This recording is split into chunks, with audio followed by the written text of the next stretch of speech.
Welcome back to the Cactus Atlas. We've seen some amazing snapshots of history here at City of Rocks.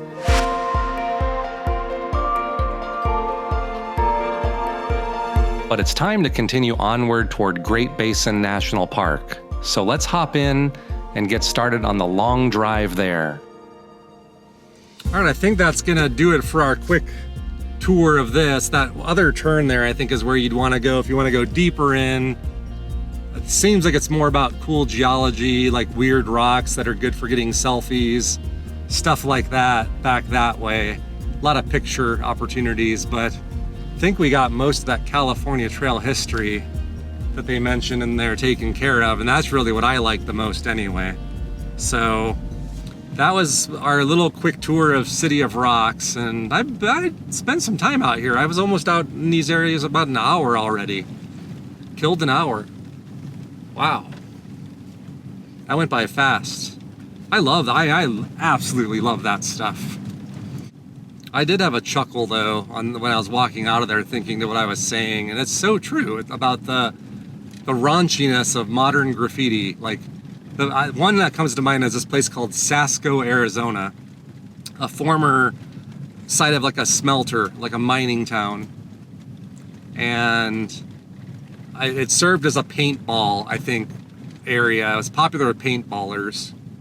I don't know if that has, maybe it's just the age groups that it attracts, but that had very raunchy, like just everything starts with an F, you know what I mean?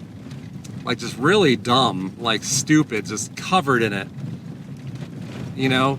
So that's, I was thinking, just my chuckling was like, if these people actually did that and just wrote nonsense and like highly sexual, raunchy humor and stuff like that, like what that would be like, studying that this many years ago. We'd probably still be equally fascinated and then wondering what the heck was up with those people.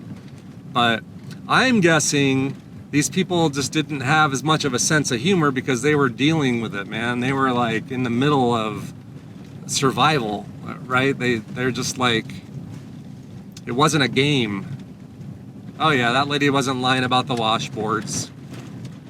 That's one thing they probably didn't have to deal with, were washboards. So there's one positive for them. All right, we're just gonna kind of enjoy now the landscape. We'll get off the history topic. And I'm loving this road. I love how it seems to wind through these rocks. I can't even see where the road's about to go. It just disappears into the rocks. Are we gonna go between the rocks, or what's gonna happen here? Around the rocks? Certainly not through the rocks. Unless there's some kind of magic around here I don't know about. Oh look, there's rock climbers on top of that rock, I think. Can you see the people up there? Everybody wave. Wave to them. They don't see you waving, wave harder. Wave harder, wave harder. I don't think they were like hardcore rock climbers. I bet it's easy to get up there if you know the route. But oh, there's a camping spot right there. See, those people are doing probably exactly what the pioneers were doing that we just talked about, like up against these rocks, but albeit in modern equipment. So this is the Twin Sisters area. And there are many campsites right here, it seems. There's several dispersed camping sites. There's a lot of people back there. Popular spot, I guess it's the modern Register Rock or Camp Rock. But now off into the wild brown yonder as we head south, making our way out of Idaho. Probably very soon we're gonna be waving to Idaho in the background, and I'm gonna have a little bit of a tear, I think. This is great.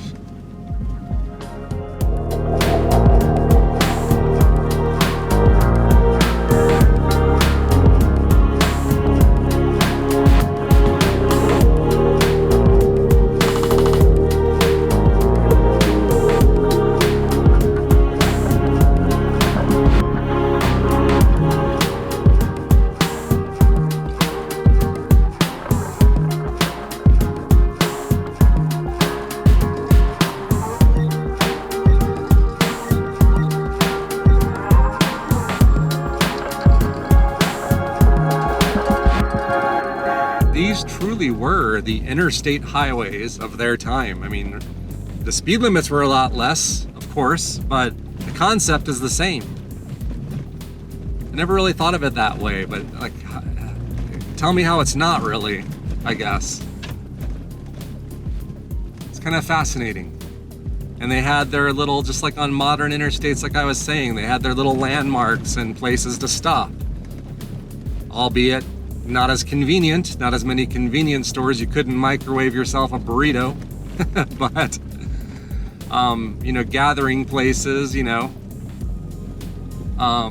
goals, I guess, like goals to get from here to there, to this landmark, to that landmark. And I bet you, even though for many of them it was really hard times, there's probably horrifying times, for many of them it was probably excitement too and hopeful. So I'm sure there was horrible things, but I'm gonna guess that as many of these people traveled these routes and got to the, like a, you know, Camp Rock, or they had heard about it, read about it, there had to have been some kind of excitement, some kind of sense of accomplishment. They're human beings, just like we are. They're not different. So, and they're heading to, you know, they're thinking they're heading to a better life. So I think there would have been, for all of the dysentery and cholera and stuff, there still had to have been excitement and hope. And seeing that next landmark, that Chimney Rock, that Camp Rock, Register Rock, or whatever they called it back then. I imagine it would have been pretty cool to have experienced that and seen the good parts. But I think we might be coming to a decision point here. This is Birch Creek Road. I think I need to go left. So we're heading due west right now, and I need to go south to a town called Lynn. Still have that map to get me there, and I'm hoping we'll get, oh, I actually have a signal. I got a full 3G signal right here, but that should be enough to actually plot a route to our next destination, which is pretty far out. Nice. We're gonna make it out of here alive, everybody. We're gonna make it out of here alive. I know where I'm going now. I was going the right way, and I knew. Left onto Birch Creek Road. I studied maps last night. Birch Creek Road for 2 miles. I had a little bit of a connection and was plotting routes and looking through, but I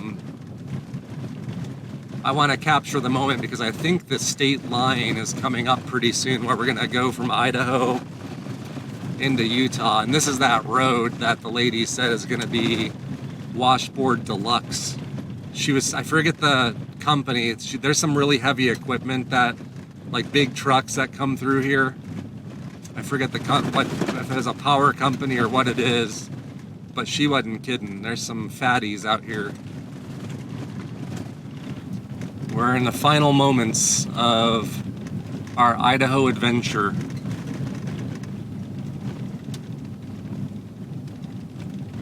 I don't think it's here. Actually, is it here? Is this it right here? I don't see any welcome to Utah. Does that say anything on that side? I think we literally just went, I think that cattle guard right there might be the state line, but there's nothing that says, I mean, according to Google Maps, that right there, when we went over that cattle guard, was leaving Idaho and entering Utah.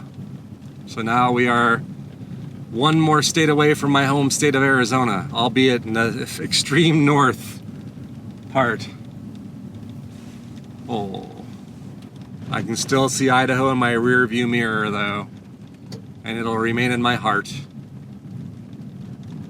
And I guess just a quick briefing to explain what we're doing. We're not going to be in Utah that terribly long, really. Maybe an hour or two, I don't know. But we're basically cutting across the northwestern section of the state, like the corner, to hop on over to Nevada. And then the rest of the day, and then tomorrow, and then the next day are all going to be devoted to Nevada stops. All right, as much as I want to just keep rolling footage, man, this area is beautiful and remote and everything I love, untouched, it feels. Almost untouched. I'm gonna turn the cameras off for a bit, for real, and we'll probably catch up with you in the next hour or so. We'll do a check-in. I do have a spot plotted that I want to check out.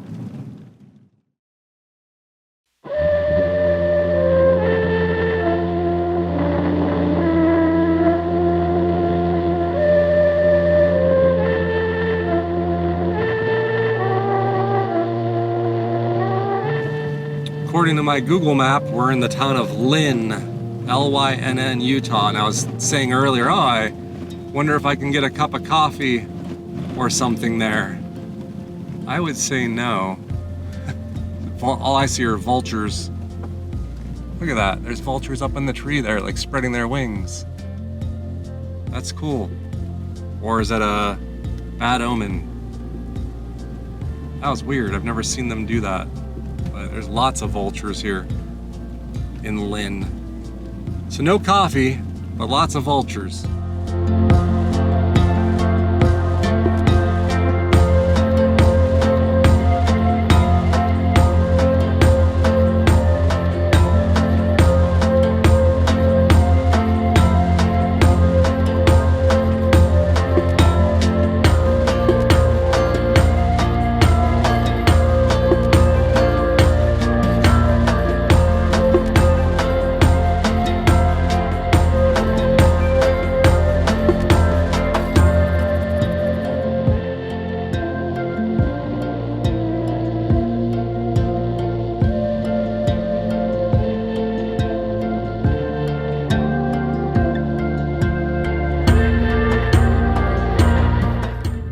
I decided to stop really quick, and I'm hungry, so I'm gonna get some food out of my cooler. Some refreshment here for breakfast, since we're not gonna find coffee, I don't think. Might be the first day without coffee at this rate where we're going. I don't even know what towns we're gonna find. I think that's our road stretching down below. But I came up over this rise and just saw this view, these endless views. It just doesn't end. So pretty. It's actually cold up here too. I'm enjoying the drive though tremendously. I thought, these farmlands back here, this dirt road, I didn't realize how much dirt road there was back here going this way, but it's my favorite. So I am not disappointed. I'm so happy about it. And I've really been enjoying this day so far more than some other ones on this trip, to be honest. This is totally my speed. And it's a comfort for me to know that there's just large sections of our country that are just currently just untouched. Just so much. If you think of every square inch of soil, there's probably just so much unexplored and so many secrets yet to be found out in this world. Hey guys! Now don't be afraid. Once I open my mouth, they run away, but they wouldn't have if I didn't say anything. You don't see too many sheep. Usually it's cows. Anyway, I ruined it. If I didn't say anything, they just would have stared at me, but the second I opened my mouth, they said, ain't. We're out of here. I'm trying to eat a banana too here. Wasn't expecting to see that. Well, I've been driving for a while down these dirt roads, enjoying just the whole time. I think in a half mile we're making a right onto a new road, and I'm curious if it will be the end of the dirt, the end of the gravel. In a quarter mile, turn right onto North 6200 West Road. Maybe there'll be more, I don't know. Well, I guess maybe it's not gonna be a paved road here. Not yet anyway. Wow. I had no idea it was going to be North 6200 West Road for 2 miles. So rural. Turn left. Where? Turn left on what though, lady? Like, you're out of your mind. There is no left. There's that. There's some 2-track over there, but... Continue for 3/4 of a mile. I think she's confused. Don't make me regret using you again today, Google. Please. Turn left onto Warm Springs Road. I wonder if we're going to hit pavement up here. There's something called Route 30. We're going to make a left and then another right shortly. I just kind of ready to start Continue feeling on like Warm I'm Springs back in Road for civilization half a halfway. Yeah, Utah 30. That was a long stretch. We've been driving dirt roads now for a good couple hours. And you know I love my dirt roads, but Turn right onto Utah 30 West. yeah, we got pavement. Look at that. But on a heavy travel day like this where you got many hours to cover, dirt roads are not that practical. Especially that one that I just did. Continue on Utah 30 West for 20 miles. It was easy. I imagine even a passenger car could do what I just did. Although you'll feel the bumpiness more than I did probably, but it's nice to be back on the pavement, I guess. Feels weird.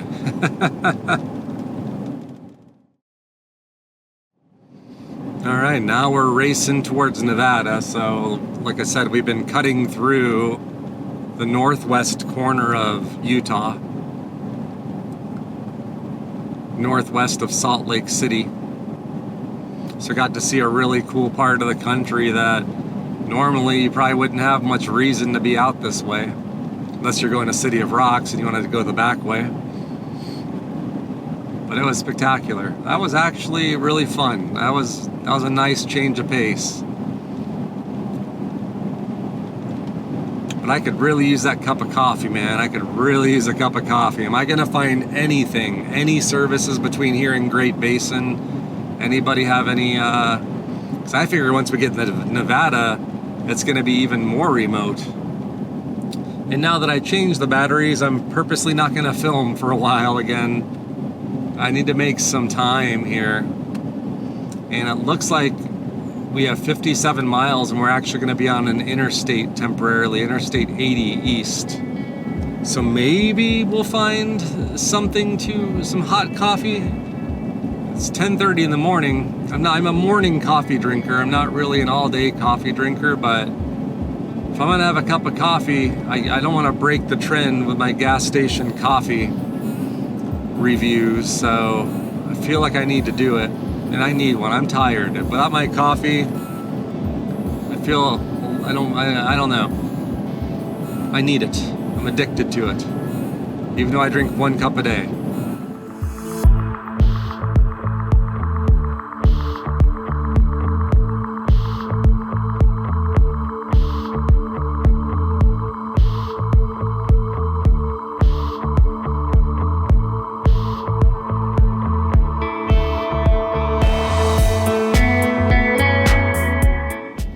This is the state line here, actually. Look at that. Yeah, so this is we're actually about to go in Nevada. That snuck up on me faster than I thought. Let's pull over here. And let's reflect for a moment, because I am tired and could use a leg stretch anyway, so. And I haven't had the chances to stop at these borders because there's not been places to park, or they've been crowded or whatever, and this one we got as much time as we want. So first we'll take a look at the Utah sign. We're leaving Utah. That's too bad. They've shot the heck out of this. It's a pretty sign too. I love the railroad things, but someone's put some graffiti up there. Shot it to all heck. Idiots, man, if you want me to say the truth. But usually Utah has some of the best welcome to signs, in my opinion. But we're leaving, so we've been in Utah earlier on in this show. Spent a little time in there today, but it's really a sign that we're heading back to my neck of the woods. Getting closer, although Utah is close to my neck of the woods too, but one of my favorite states, sometimes I might even say it is my favorite state, is Nevada. And let's take a look here. I assume I'm crossing into Pacific time now also, and the speed limit changed to 70 from, I think it was 65 just back there. Now I will critique Nevada. I do like that sign. I like the bighorn sheep in the V. But you guys should make it bigger, bolder. But I guess out here on this stretch of road, you probably don't get a lot of tourists, so it's probably not worth it. But I like Nevada.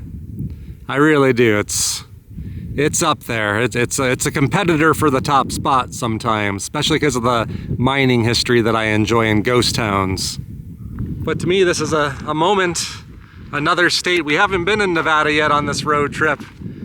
Utah, like I said, we have, but Nevada, first time in this, but it's really a sign. I really am feeling like, seeing the desert, feeling this dry air even. I'm realizing how much drier the air is all of a sudden.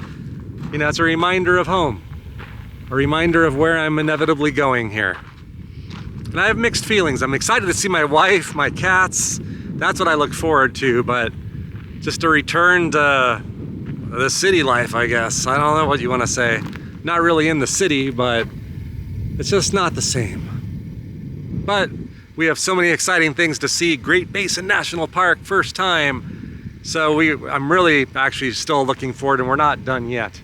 Just had that moment though of realization, I guess. Feels good to be back in Nevada though. It's always a pleasure. I can't think of ever having had a bad time here. And I'm about to see today a national park that's been eluding me for a very long time. Mainly because it's just remote and hard to get to if you haven't noticed the surroundings, and we still have under 4 hours now, 3 hours and 39 minutes to get to it.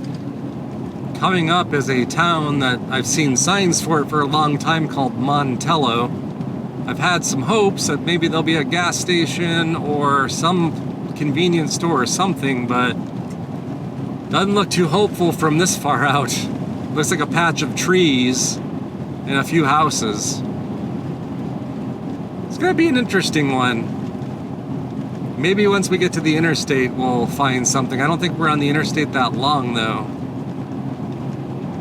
Really starting to wonder. All right, Montello, what you got here? Anything? You got anything? Still doing great on gas. I mean, I've got more than I need to get to Great Basin. It's more of just like, once I'm there, am I gonna be able to refill somewhere in that vicinity? I didn't really study up on that. Let's see, we're slowing down. There's a few people that live in this town. What's this? I don't know what that place is. Is that a store, or it's the Trump 2024 store? There's a bar and grill, a motel. Well, there's that. Is that even open though? I don't know. I'm gonna just keep on pushing forward here. I believe we are coming up on the interstate. Interstate 80. Well, maybe that's not the interstate. Maybe this is to the interstate.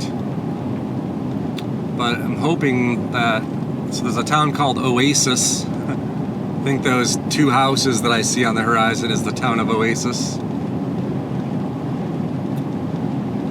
But I guess no coffee to be had here in Oasis, it seems. I don't see anything that resembles a gas station or anything. Soon, hopefully soon. Well, I'm in the town of Ely, or Ellie, or Ely. I don't know how the heck it's pronounced. E-L-Y. I think Eli is usually E-L-I, right? This is E-L-Y. I've heard this might be your only shot at getting services, so I stopped, got gas. I got gas in another town maybe a couple hours ago that I Wendover was the name. And I just topped off here again just to be safe.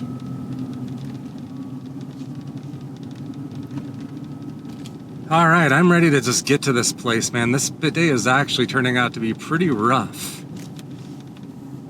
It's really the long driving days that kill me. These just are destroying me. It's just so weird because you just sit on your butt. You're not really expending a lot of energy physically, but these are the days that I feel the most sore, just sleepy, tired, and I like a good road trip. But these long days, I mean, 6 hours is a pretty long day, you know, and I had to start off, and it wasn't the waking up early. It's not the taking the tent down.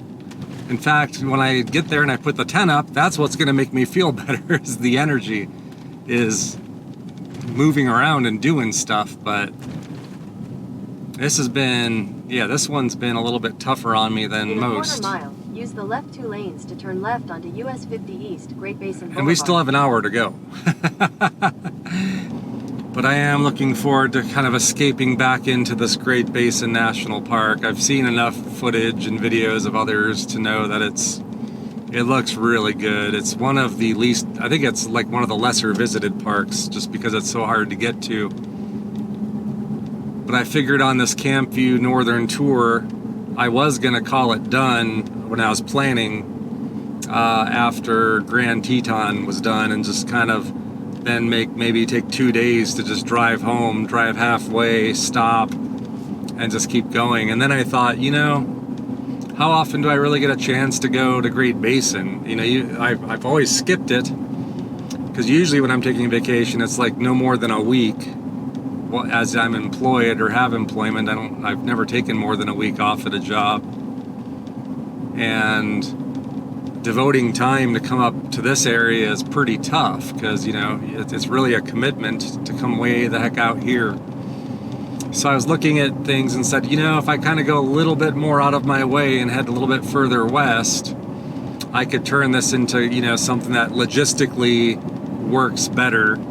And just like with Glacial National Park, which is really too far north for me to go under most normal circumstances, Great Basin, I was like, you know what, let's just get it done, finish it, and get to see the park I've been wanting to see for years now, and keep having to skip for sake of time.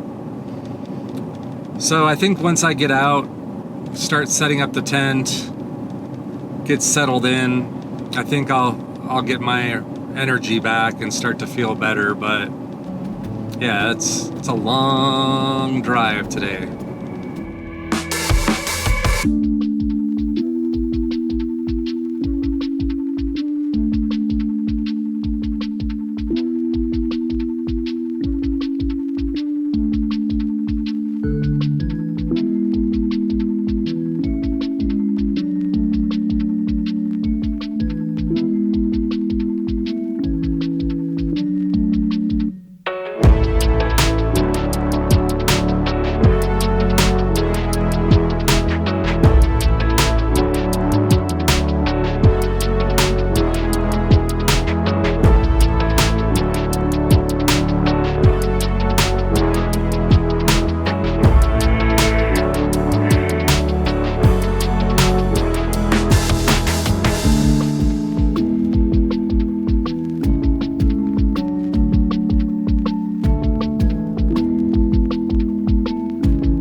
Baker, Nevada.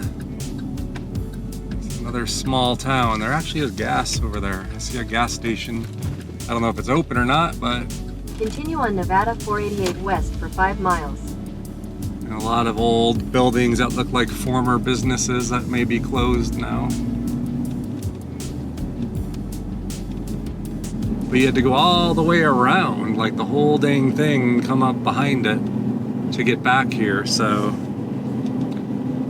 it's remote. It's pretty far out. Which explains pretty well why I think, like I said, it's one of the lesser visited of the national parks. Which is curious because their campgrounds are always booked up. I don't know.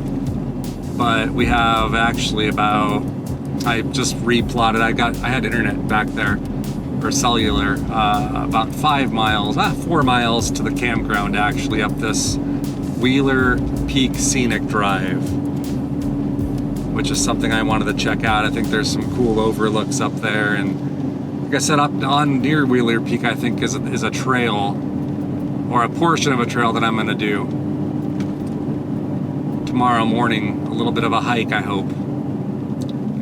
And that'll be next week's episode if all goes according to plan. And I also have a cave tour, one of the two they offer. It was the only one they had availability for. I think it was the shorter of the two, at the Lehman Caves.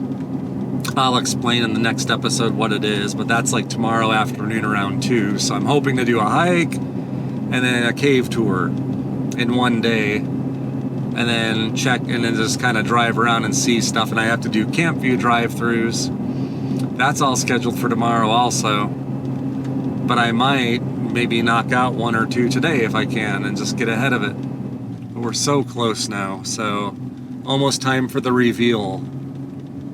Crossing my fingers. I've been having such good luck, and even the worst of the things, which I would still think is headwaters at Flag Ranch, it wasn't bad. There were really good things about it, but the tent camping site was just, had great neighbors, so it was a pleasant experience, but really, really close together campsites there.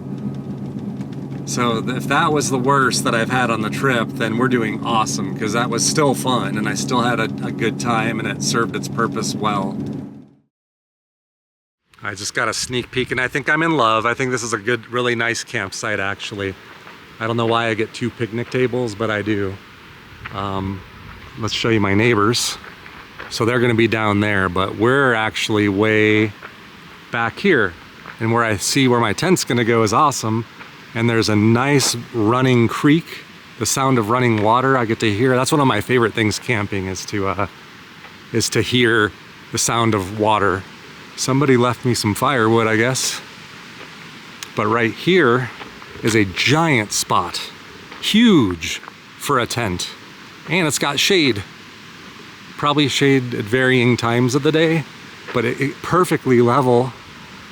Just first impressions, this might be, I have to kind of go back and take stock of every campground I've stayed in. The Flathead National Forest one, Big Creek, is probably my #1 contender. This may be a contender for the #1 spot at this point, because the privacy here is superb, especially for a national park campground, some of the best I've ever seen. So see, when we're way back here, like Site 13 is pretty far away. So it's gonna take a really loud, somebody with like a boom box playing Metallica in the middle of the night to sour things for me. I like Metallica, I got no issues with them. I'm just saying loud music is kind of my point.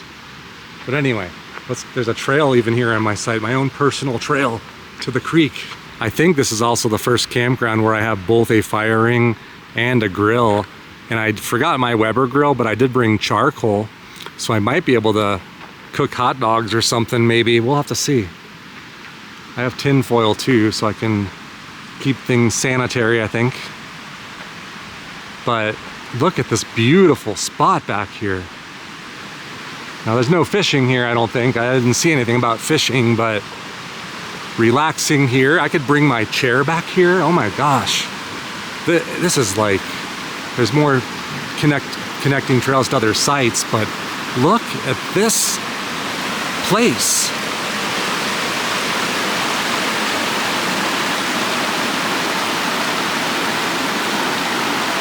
I am 100% gonna bring my little fold-out chair here today after I get all the work done, and just sit here, probably do nothing, and sit right next to that creek. This is beautiful. I was worrying about bad things, and I ended up getting maybe, well, this might be one of the best sites in this campground. I wouldn't be surprised. This is perfect. Absolutely perfect. All right, another CampVue drive-through complete. It was perfect timing. because I would say most of the sites are vacant. Really, even the ones that weren't, there's really nobody here. I think I've seen like maybe one or two groups that were actually at their campsite at this point. Starting to get a little cloudy and overcast. I don't think it's gonna rain. It doesn't feel like it. But just in case, I'm gonna go ahead and get everything set up here. I'll show you what I did with my tent. And it's awesome. One of the 4, I think, campgrounds that I have to film here is knocked off the list, and maybe one of the better ones. 2 of them we passed on the way in, I think, at some point. They're down lower. And then there's one, Wheeler Peak Campground, I think, at the very top, and I was thinking of doing that. I actually have it planned for the morning after I do the hike up there, but I might just go up there today and just knock it out. We'll see. If it's gonna be this quiet here, why not?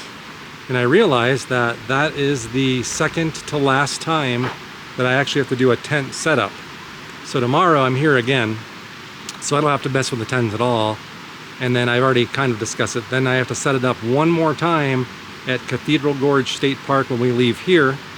And then after I leave Cathedral Gorge, I'm staying at a motel the next night. And that's the end of the camping in a tent for this 3-week period. So I am so close.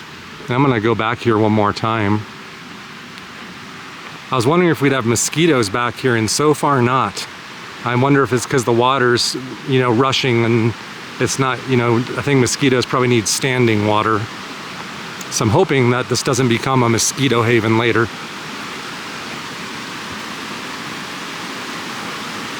I still want to come back here and set my chair up and just sit here and relax.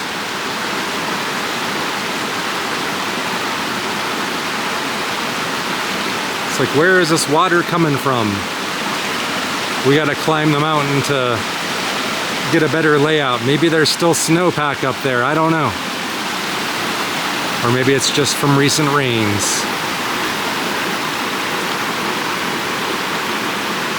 It's things like this, I could just sit and do nothing and just zone out. That's what this is good for. It's like hypnosis for me.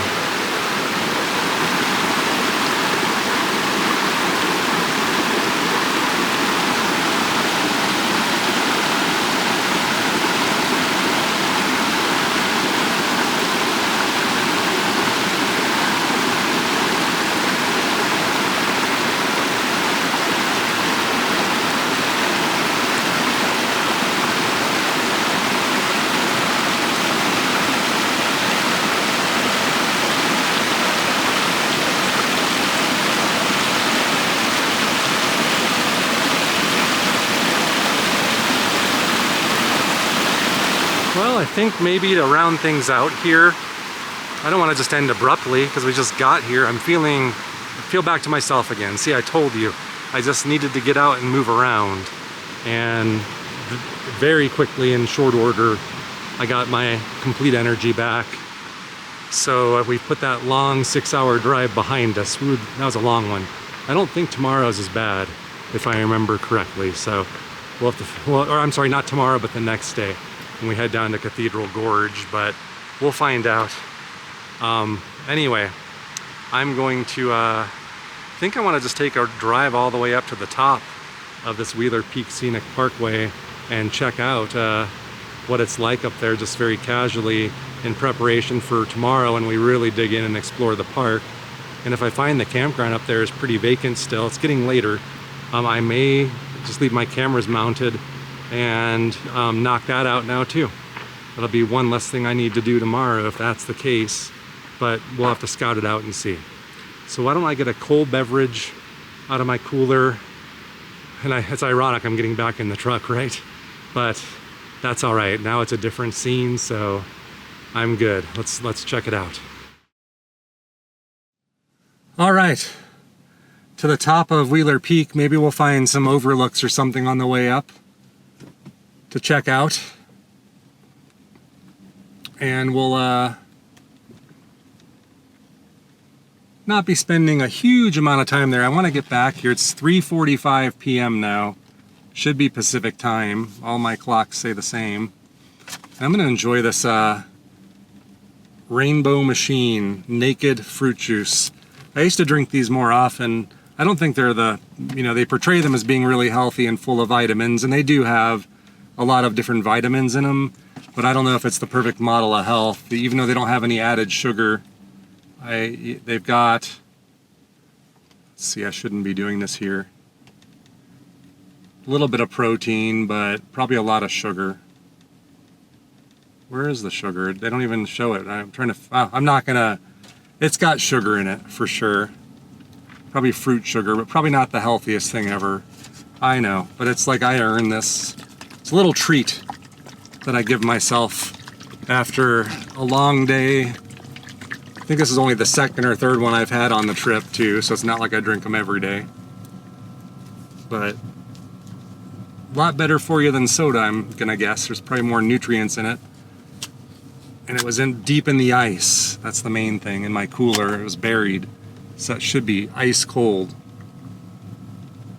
In fact, there are like little ice chips in it because it was starting to freeze maybe. That's wonderful. My lips are gonna get red. That is absolutely wonderful and refreshing. I needed that. All right, so I think to continue, we've already started the route. We're gonna now continue going up. It'll be interesting too to see what kind of cell signal one might get higher up. I think I had 1 bar of LTE on Verizon. I didn't try to send a text to my wife yet, but I will. Sometimes I have luck with that, sometimes I don't. It just depends, I guess. But wow, I don't know. You could probably see glimpses of down below. I really need to. We'll have to stop at an overlook. But it's just amazing how high up we are already. It didn't feel like we climbed up that high, but boy did we. I know there's some overlooks along the road. I saw them on the map. I studied a map earlier, so we'll definitely show you that in a bit. I know you can't see it. Still haven't been good about using the side cameras. They're not positioned optimally to be filming down that way. I'd have to tilt them a little bit, I think. So, and I've got them set up optimally for campground drive-throughs, so I don't wanna, I'm just gonna leave them be. But I'm thinking in the future, I missed some great opportunities on this trip to, like at Glacial National Park especially, to try to get some side view going on. But I'll probably start to incorporate that in the future. We're at elevation 8,000 feet. I didn't realize that this park got that high, but I guess from some of the footage that I've seen of some of the alpine settings at the top, it makes sense. I'm sure we're gonna go even higher. We're probably getting close, maybe another 1,000 or 2,000 feet before I would probably start to feel some elevation effects. Oh yeah, we're gonna go up even higher. Look at that.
Well, we passed a sign for 10,000 feet in elevation and we're still going up, and should have seen some shots of Wheeler Peak, which is off to my left, and there's definitely snow or ice up there. I don't know if I'd call them glaciers, maybe, I don't know. We'll probably learn about that throughout our time in the park, but there's definitely really big patches of white in some of the crevices up there. It's beautiful.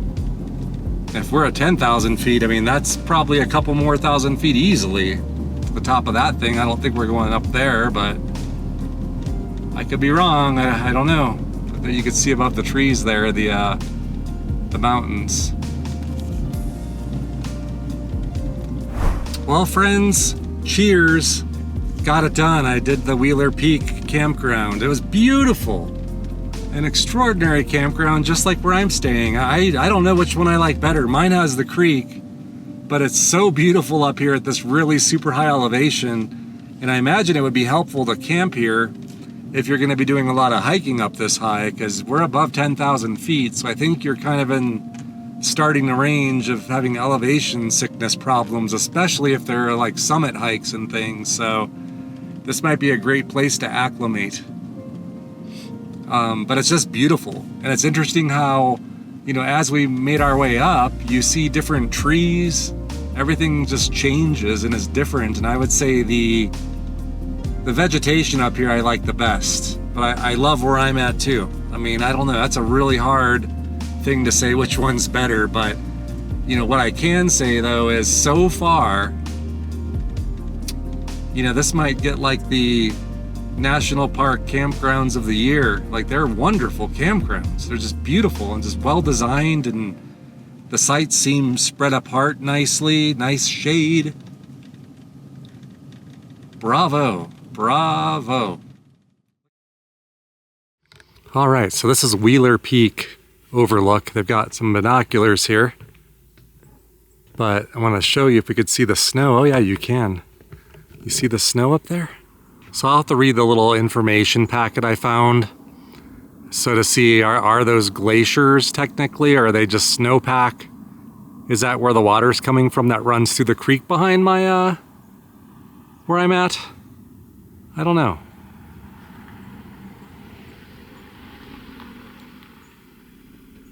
It's really pretty though. What I really want to do is show you the look down on the desert down there. This is pretty good here to really just kind of get a look at that.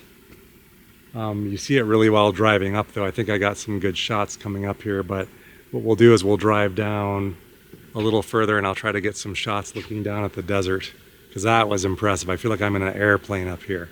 Not even kidding. I almost wonder if we're gonna get a better view from over here of Wheeler Peak than on that viewing platform, because some of the trees were obstructing the view, but it's just, I didn't really have any expectations coming here. I wasn't expecting to see snow or ice up this high. I didn't realize we were going to get this high in elevation up here. It's insane. That's why I've heard somebody refer to this kind of as it gave them the Eastern Sierra feels or vibes, and I totally get it already. But the weird thing is like we're surrounded by hot desert here in Nevada. And then you have this kind of just randomly in the state, in the western part of the state. Nature is just so amazing. All right, back to my truck. Let's go see if we can find that view that I'm chasing, where we can see and feel like we're in an airplane. So I probably come down a couple thousand feet, I don't know. And there are a couple pullouts, but there's really no views because there's so many trees here, and this is the best I've found yet. My ears are really needing to be popped, but you're kind of starting to see down there. It's chilly up here, holy moly. Wasn't ready for that. I stayed in the car when we went up there. I'm gonna have to be warm tomorrow, but you can kind of see through the trees here, the views down there. It's just like it's like we're on top of the world. You feel like a god, like I'm on top of Mount Olympus or something like that. But unfortunately, our view is very obstructed. I don't think I've ever seen anything quite like this. I think on tomorrow's video, we're gonna have to head back up to the top. I I will film on the way down, and that's probably your best way where you get the best views of that. There we go. There we go. Look at that. I mean, I do feel like what you would feel like in a plane. You see like farms, all the little circle plots out there. And like little tiny dots on a landscape that are probably buildings. I mean, it's just crazy. Try to get some other really good views too. I know it's not the best with the trees, but wow. And when you're driving and the road's curving and moving, and you just see that out of your periphery, it's dizzying. Almost like a vertigo effect for me. Wow, wow, wow. Yeah, this park's definitely, I knew it would be good. I had good expectations for it, but my expectations have been exceeded as usual. Definitely worthy of a national park. So this one is Mather Overlook is the name.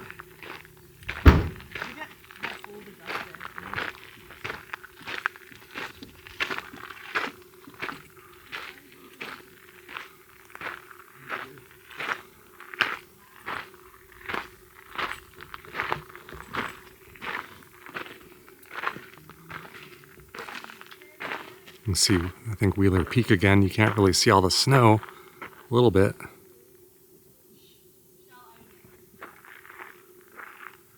But this kind of clears up.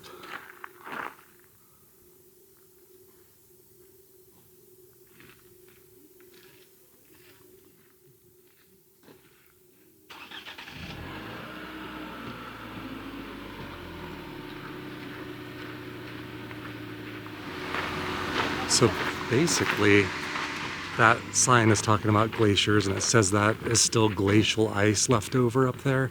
But this whole valley would have been just covered in ice all the way down to like lower Lehman Creek where the campground is. And it kind of has you to imagine, wow, that's awesome. Imagine this whole valley just filled with ice.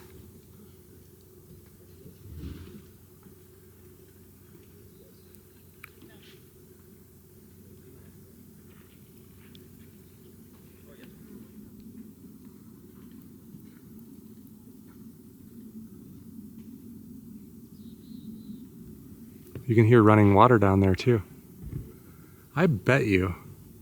I was kind of like really unsure, but I wouldn't be surprised if all that water in my creek is running off from, snow melt still and ice, because you hear it down there in the woods somewhere, and it is going in that direction. So I'll have to study maps and see. It's just so vast, and it's just really cool to understand how this was once just one huge ice sheet that carved this whole thing out, and that did say there's pockets of glacial ice. So I don't know if that means glacier or just the remnants of glacier is kind of how I interpret it, maybe. We came down from way up high, and the views are definitely better looking forward, for sure.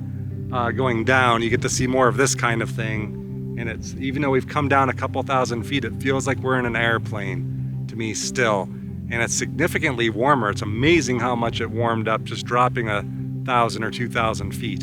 And we can't even see all the way to the top anymore, but we certainly came from somewhere up there and then some, I'd say. Very beautiful out here. Probably said that a million times this whole road trip.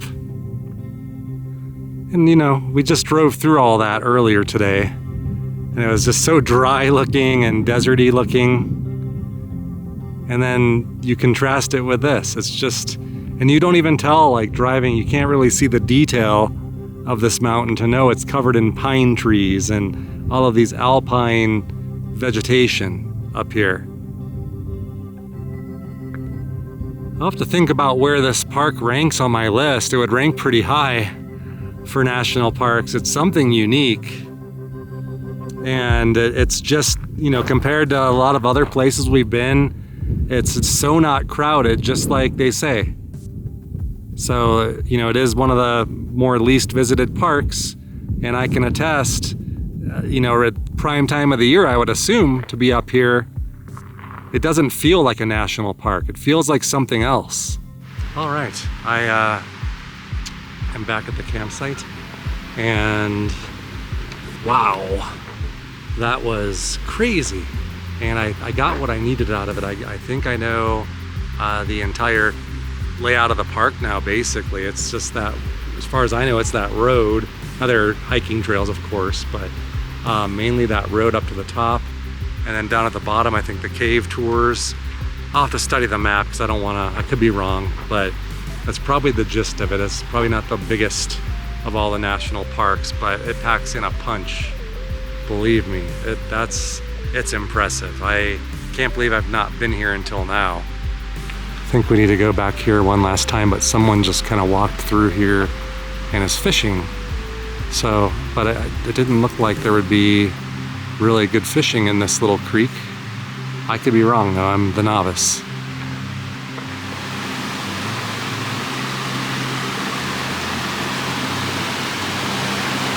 It's really pretty back here in this lighting too, for this time of the day.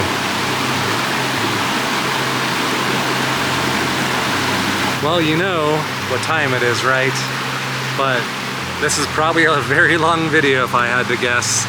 But that was my goal, is to protest short format and make really super long videos so you can experience a whole day with me. And I think we got it done. We did well. And if you've made it this far with me, I commend you. And you're important to me, and I thank you. And I hope you got something good out of it, and it brought you some peace of mind to your maybe otherwise hectic day. Well, I stepped away from the stream. It's pretty noisy down there. So that way I can make sure you hear me say thank you sincerely again for joining me on these adventures. It's so appreciated. And we'll just leave it at that. Tune in next week and we should have another video. Bye-bye.